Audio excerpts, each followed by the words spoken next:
Next topic है हमारा impulse. तो ये इम्पल्स क्या होता है?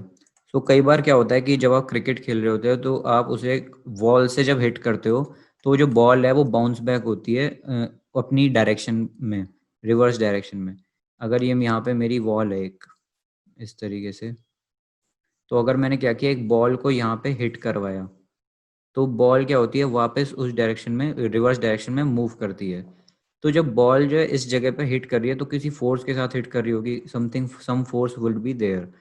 But when the ball just hit back, तो उसका जो टाइम इंटरवल होता है ना, जब वो इस वॉल से टकराती है और जब वो डायरेक्शन रिवर्स करती है, वो टाइम इतना छोटा होता है कि हम उसको कैप्चर नहीं कर पाते। कि sometimes there is a force but a very short duration which we can not measure. यानी कि मोमेंटम चेंज तो वहां पे हो रहा है, पहले वो एम वी वेलोसिटी से इस डायरेक्शन में जा रहा था, फिर वो एम वी वेलोसिटी से इस डायरेक्शन में हो गया। मोमेंटम चेंज तो हो गया क्योंकि डायरेक्शन बदल गई है, तो ऑब्वियसली वहां पे कुछ एक्सेलरेशन भी हो ही रहा होगा, लेकिन हम इतना छोटा होता है कि उसको हम कैप्चर नहीं कर पाते, इसलिए हम वहां पे पढ़ते हैं इम्पल्स। इम्पल्स क्या होता है हमारा? Force into time. Impulse is equal to force into time period. ये जो यहाँ पे टाइम ड्यूरेशन है कि कितने टाइम में बॉल जो है उसने कांटेक्ट छोड़ दिया वॉल का, वो आपको जनरली क्वेश्चन में गिवन रहता है। और फोर्स इनटू टाइम अभी हमने पढ़ा क्या होता है, चेंज इन मोमेंटम। सो इसलिए हम जो इम्पल्स है उसको लिख सकते हैं equal to change in momentum. तो इस तरीके से हम उस फोर्स को भी रीड आउट या फिर कैप्चर कर सकते हैं। So if a large force is acting for a short time to produce a change in momentum, that is called an impulsive force. So यहाँ पर impulsive force की definition हो गई।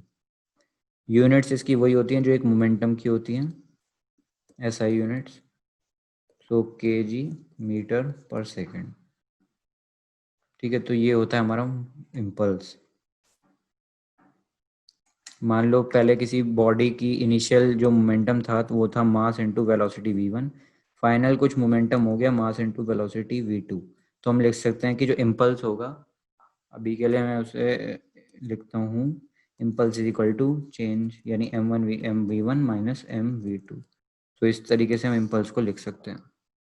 तो ये जो इम्पल्सिव फोर्स होती है ये बस बाकी जैसे दूसरी फोर्सेस होती हैं उसी की तरह ही होती है, बस इसमें डिफरेंस ये है कि जो फोर्स होती है वो लार्ज होती है और ये बहुत शॉर्ट टाइम इंटरवल के लिए एक्ट करती है। सो यही डिफरेंस होता है बस इम्पल्सिव फोर्स में और बाकी अदर फोर्सेस में। इसी वजह से इसकी यूनिट थोड़ी डिफरेंट आती हैं। सो बस आज के लिए इतना ही है। यहाँ पे हमने सेकंड लॉ ऑफ मोशन भी फिनिश कर लिया है। थर्ड लॉ ऑफ मोशन और प्लस इस ये जो हमने पढ़ा है इसके क्वेश्चंस हम नेक्स्ट वीडियो में रखेंगे।